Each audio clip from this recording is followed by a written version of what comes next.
Hey friends, அந்த video நம்ம சூப்பரான ஒரு தகவல் பற்றி பார்க்க போகிறோங்க. அதாவது இந்த கிரைய பத்திரம் பதிவு பண்ணும்போது நம்ம கட்டாயம் கவனிக்க வேண்டிய 13 முக்கியமான விஷயங்கள் என்னென்ன அப்படிங்கிற தகவல் தான் இந்த வீடியோவில் வந்து பார்க்க போகிறோம். ஸோ இதில் பாதி விஷயங்கள் வந்து நிறைய பேர் தெரிஞ்சிருக்கலாம், பாதி இது தெரியாமல் இருக்கலாம். ஸோ அதனால் இந்த தகவலை முடிஞ்ச அளவுக்கு நிறைய பேருக்கு ஷேர் பண்ணி விடுங்க. சரி, வாங்க வீடியோக்குள்ளே போகலாம். ஓகே, முதலாவது அந்த கிரைய பத்திரம் அப்படின்னா என்ன?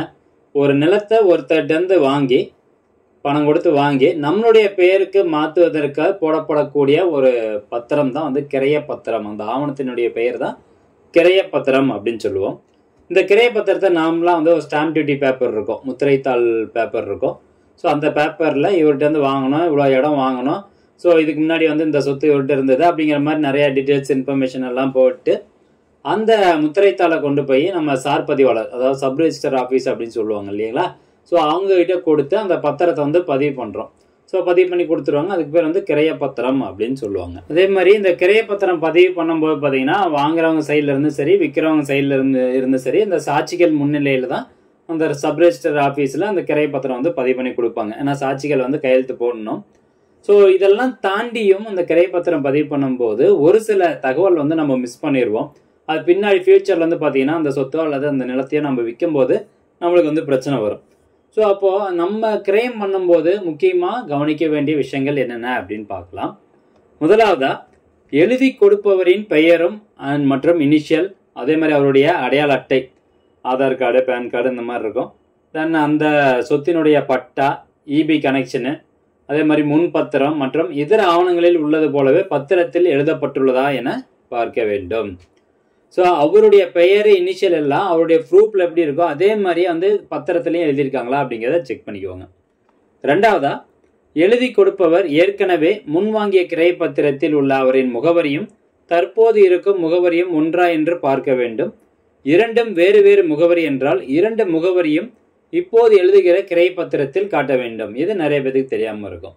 ஸோ அதனால அவர் முதல்ல அந்த லேண்ட் வாங்கியிருப்பாரு, அப்போ அவர் என்ன அட்ரஸ் கொடுத்துருக்காரு, இப்போ உங்களுக்கு எழுதி கொடுக்கும்போது என்ன அட்ரஸ் கொடுத்துருக்காரு அப்படிங்கிறத செக் பண்ணுங்க.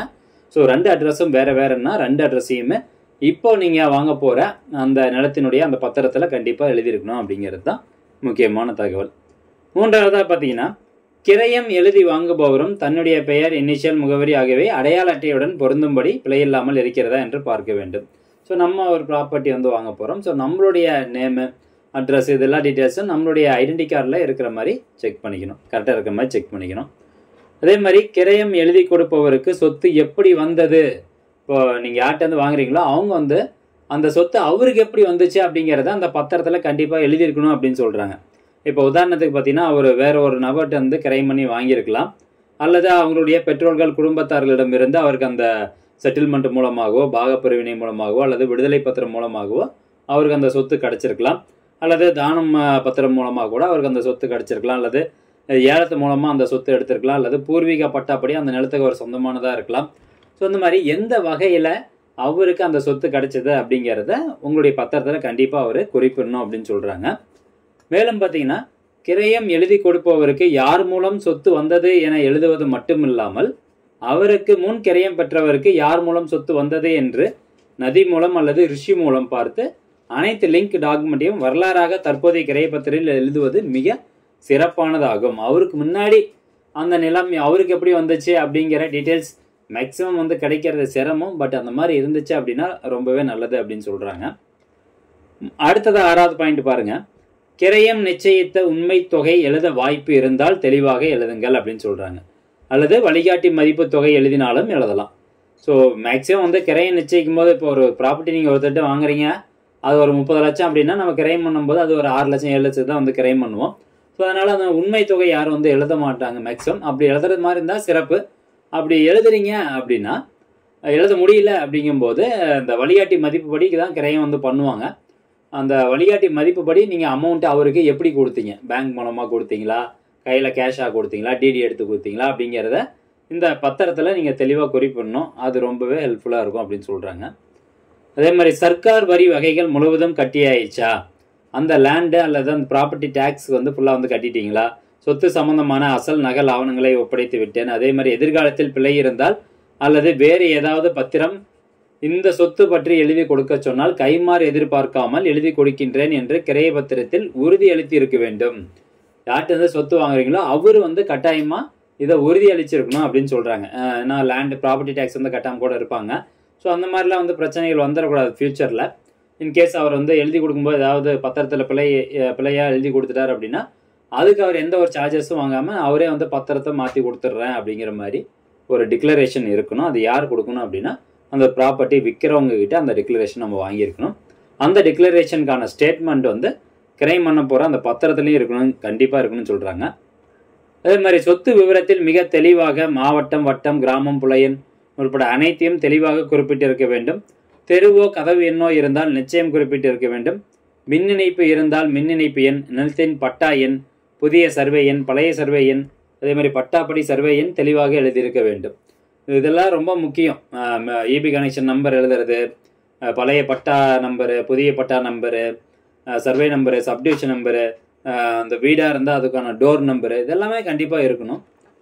அதே மாதிரி அந்த பர்டிகுலராக இருந்த இடத்தினுடைய அளவு வந்து பார்த்தீங்கன்னா நாட்டு வழக்கு முறையிலும் அல்லது பிரிட்டிஷ் அளவு முறையிலும் அல்லது மெட்ரிக் அளவு முறையிலும் தெளிவுடன் எழுதியிருக்க வேண்டும். மொத்தம் 3 அளவு முறைகள் வந்து இருக்குது. பார்த்தீங்கன்னா சதுரடின்னு ஒன்று எழுதியிருப்பாங்க, ஸ்கொயர் மீட்டர்னு எழுதியிருப்பாங்க, இயர்ஸ் எழுதியிருப்பாங்க.